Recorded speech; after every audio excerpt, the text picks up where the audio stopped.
नमस्कार दोस्तों। आज हम आसान भाषा में समझेंगे कि भारत में अलग अलग स्कूल बोर्ड क्या होते हैं, उनमें क्या फर्क है और आपके बच्चों के लिए कौन सा बोर्ड सही रह सकता है।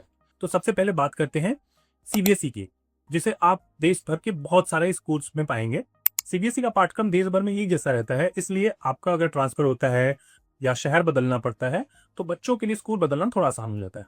यहाँ पढ़ाई का स्ट्रक्चर एकदम साफ सुथरा होता है। किताबें आमतौर पर एनसीईआरटी पर आधारित होती हैं और मैथ्स और साइंस जैसे विषयों को मजबूत तरीके से सिखाया जाता है। जो बच्चे भविष्य में इंजीनियरिंग या मेडिकल जैसी प्रतियोगी परीक्षाएं, कॉम्पिटिटिव एग्जाम देना चाहते हैं, उनके लिए सीबीएसई का पैटर्न जो है सहायक माना जाता है। साथ ही हिंदी और इंग्लिश दोनों मीडियम्स में अच्छे ऑप्शंस मिल जाते हैं। अब बात करते हैं आईसीएसई पर, जिसे कुछ लोग आईसीएसई या आईसीएसई ऐसे ही कहकर बुलाते हैं। इस बोर्ड में लैंग्वेज, लिटरेसी और कॉन्सेप्ट पर थोड़ा ज्यादा ध्यान दिया जाता है।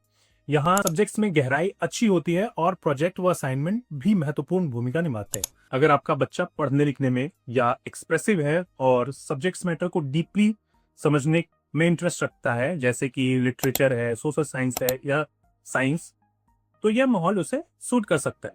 अंग्रेजी पर विशेष जोर होने से कम्युनिकेशन स्किल्स भी सुधरते हैं। और तीसरा श्रेणी है राज्य बोर्ड की, यानी हर स्टेट का एक अपना बोर्ड होता है और अपना पाठ्यक्रम करिकुलम होता है। इसकी सबसे बड़ी खासियत है इसकी स्थानीय भाषा और लोकल कॉन्टेस्ट। तो फी स्ट्रक्चर भी काफी कंपैरेटिवली काफी अफोर्डेबल रहती है और राज्य के कॉलेजों और नौकरियों के पैटर्न से तालमेल मिलता है। अगर आपका परिवार क्षेत्रीय भाषा में सहज है या आप चाहते हैं कि बच्चा स्थानीय इतिहास, संस्कृति और वास्तविक जीवन से जुड़ा कंटेंट पढ़े, तो स्टेट बोर्ड एक बढ़िया विकल्प है। अब बात करते हैं इंटरनेशनल बैकलॉरिएट, जिसे छोटा करके लोग आईबी कहते हैं। ये दोनों अंतर्राष्ट्रीय ढांचे वाले पाठ्यक्रम है। इनका फोकस याद करने से ज्यादा समझने, सोचने और रिसर्च करने और रियल लाइफ में अप्लाई करने पर होता है।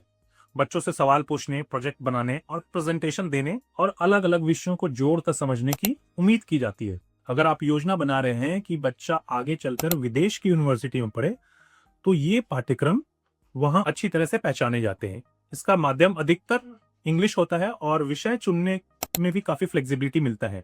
हाँ, ध्यान रहे कि ऐसे स्कूल आमतौर पर बड़े शहर में होते हैं और फीस भी बहुत अधिक हो सकती है। एक और महत्वपूर्ण विकल्प है NIOS, जिसे हम आम बोलचाल की भाषा में ओपन स्कूलिंग कहते हैं।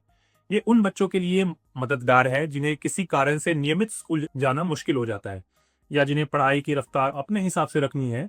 यहाँ पे सब्जेक्ट चूज करने की फ्लेक्सिबिलिटी अच्छी रहती है और परीक्षा देने यानी एग्जाम देने में भी काफी फ्लेक्सिबिलिटी मिलती है। यदि आप खिलाड़ी हैं या कलाकार हैं या किसी भी विशेष परिस्थिति में जहां पारंपरिक समय सारणी में फिट न बैठे, वहां यह रास्ता पढ़ाई को जारी करने का अवसर देता है। अब सवाल है कि किस बच्चे के लिए कौन सा बोर्ड सही है।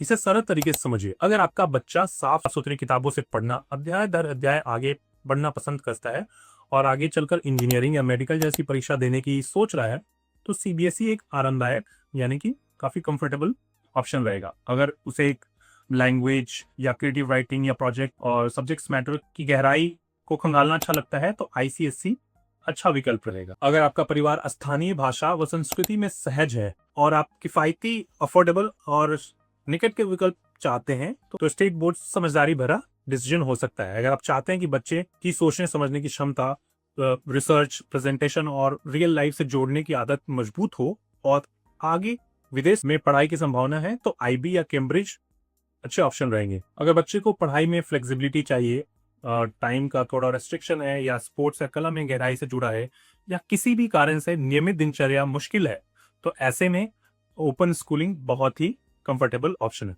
तो आज के लिए बस इतना ही। ये वीडियो आपको कैसा लगा हमें कमेंट करके जरूर बताइएगा। धन्यवाद।